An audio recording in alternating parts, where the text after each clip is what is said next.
사무엘상 20장 11절에서 17절 말씀 교독합니다. 오늘 말씀은 요나단이 불안한 가운데 있는 다윗에게 굳게 약속하면서 부탁하는 것을 내용으로 하고 있습니다. 요나단은 불안해하는 다윗을 들로 데리고 갑니다. 그리고 하나님 여호와의 이름으로 약속을 합니다. 무슨 약속이냐 하면요, 모레 초하루 모임 때 아버지 사울의 의향을 살펴가지고 사람을 보내서 알려줄 것을 약속을 합니다. 내가 꼭 사람을 보내서 아버지의 상태를 알려줄 거니까 이걸 내가 꼭 약속을 하마. 그러나 13절 말씀에 만일 요나단이 약속을 어기면 여호와께서 요나단 자신을 벌하시기를 원한다라고 그렇게 말을 했습니다. 그래서 요나단이 하나님의 이름을 걸고 약속을 하고 있는 것입니다. 자신의 의지가 아닌 하나님의 인도하심을 구하는 요나단을 볼 수가 있습니다. 요나단은 다윗에게 하나님의 이름을 의지해서 약속을 하고 있습니다. 그래서 다윗은 요나단을 통해서 지금 잠시나마 위로를 받고 있는 것입니다. 요나단이 일방적으로 다윗을 보호하려고 자기의 모든 것을 걸고 있는 것을 보고 있어요. 그리고 특별히 하나님의 이름을 걸고 내가 다윗을 보호해 주겠다라고 그렇게 약속을 하고 있습니다. 요나단은 그러면서 다윗에게 자신을 부탁합니다. 14절 15절 말씀이에요. 다윗이 요나단이 사는 날 동안 여호와의 인자하심을 베풀어 줄 것을 부탁을 합니다. 그러면서 아울러 다윗의 대적을 지면에서 다 끊어버리신 후에, 하나님께서 다 끊어버리신 후에 요나단의 집을 보호해달라고 부탁을 합니다. 여기에 보면 너는 내 인자함을 내 집에서 영원히 끊어버리지 말라, 이런 부탁을 하죠. 이것은 요나단이 다윗을 통해서 역사하실 하나님을 이미 바라보고 있다는 거예요. 요나단의 눈에는 하나님께서 다윗을 통해서 역사하실 것 같다, 다윗을 왕으로 세우시고 이스라엘을 맡기실 것 같다는 그런 확신이 있는 것이죠. 그래서 그때가 되면 자기 집에 인자를 베풀어 달라고 부탁을 합니다. 요나단은 다윗의 미래에 여호와께서 승리하게 하실 것을 믿었습니다. 그래서 하나님의 뜻이 다윗에게 있음을 또 인정을 하고 믿었습니다. 그래서 하나님의 뜻을 의지해야 하고 다윗을 보호하고 있는 것입니다. 그래서 요나단은 자기 개인적인 감정도 있지만 하나님을 생각하면서 하나님의 뜻이 그렇다면 내가 받아들여야 되지 않겠느냐, 이렇게 생각을 하고 있습니다. 개인적인 욕심과 감정을 넘어서 하나님의 뜻에 순종하고 있는 것을 볼 수 있습니다. 참 어려운 것입니다. 이건 참 어려운 것이죠. 개인적인 욕심과 감정을 넘어서 하나님의 뜻을 받아들인다. 이건 정말 하나님 주신 마음이 아니면 힘든, 어려운 것입니다. 우리도 그렇습니다. 우리도 개인적인 욕심과 개인적인 감정을 넘어서 하나님의 뜻이라면 내가 순종하고 내가 받아야지 하는 그러한 마음이 우리한테도 있어야 하는 것입니다. 요나단이 다시 약속을 합니다. 요나단은 다시 다윗의 집과 언약을 하였습니다.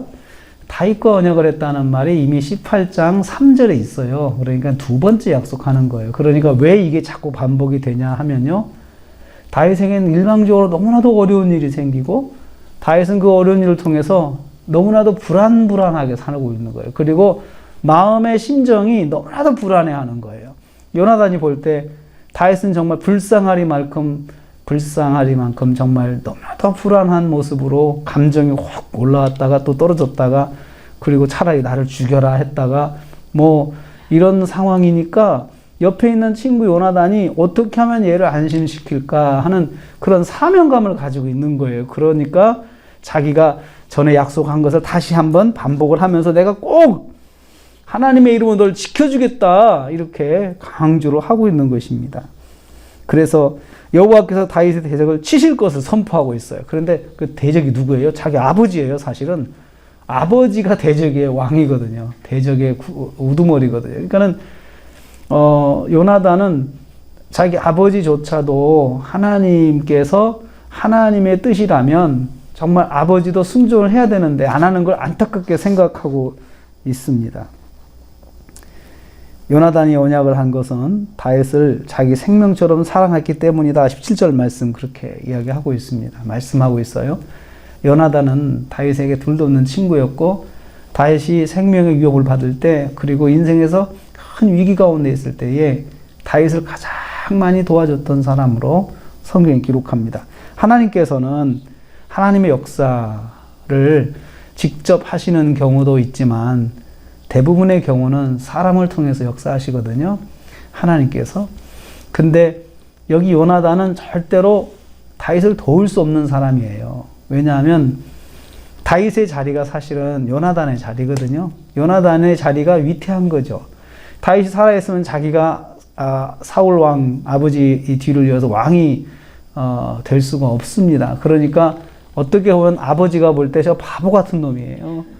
이 바보 같은 놈이 왜 지가 지 자리를 넘보는 저 사람을 왜 도와주냐 이거예요. 그러니까 아버지도 이해가 안 되죠. 그런데 그런 마음을 갖기가 정말 힘든데 하나님께서 요나단에게 그런 마음을 주신 거예요. 그래서 하나님께서 그런 마음을 주셨고 자기 생명처럼 사랑하고 그리고 언약을 하는 것을 여기서 볼 수 있습니다. 다윗이 절대절명의 위기에 있을 때에 생명처럼 사랑하는 친구를 통하여서 위로받게 하시는 하나님의 인도하심을 우리 여기서 볼 수가 있습니다. 다윗은 자신이 피할 수 없이 죽을 것만 같은 생각에 막 빠져 있는데 그때 그 친구를 건져준 사람, 그 친구의 마음을 붙잡아준 사람은 요나단이었습니다. 자기 모든 직을 걸고 하나님의 이름으로 자기 생명을 걸고 다윗을 지켜주겠다고 약속을 하고 있습니다. 요나단은 하나님의 뜻 안에서 다윗을 지켜주고자 생명을 걸었던 것입니다. 우리도 하나님의 뜻에 온전히 순종하려면 우리의 직을 걸어야 될 때도 있고 우리의 생명을 걸어야 될 때도 있습니다. 생명보다 더 하나님의 뜻이 귀하다. 내가 가진 직분보다 하나님의 뜻이 더 귀하다. 이런 생각을 해야 할 때가 있습니다. 그래야 하나님의 뜻을 지킬 수가 있다는 것입니다. 오늘도 우리가 하루를 삽니다. 우리가 하루를 살면서 다 중요한 것은 하나님의 뜻입니다. 하나님이 원하시는 것, 여기에 순종하는 거죠. 요나단이 자기 모든 직을 다 내놓고 생명을 내놓고 하나님의 뜻이라면 내가 다윗을 보호해야 되겠다라는 마음을 가진 것처럼 우리도 하나님의 뜻이라면 내가 순종해야겠다. 이것을 해야겠다. 내가 이것을 놓치더라도 하나님의 뜻이라면 해야겠다.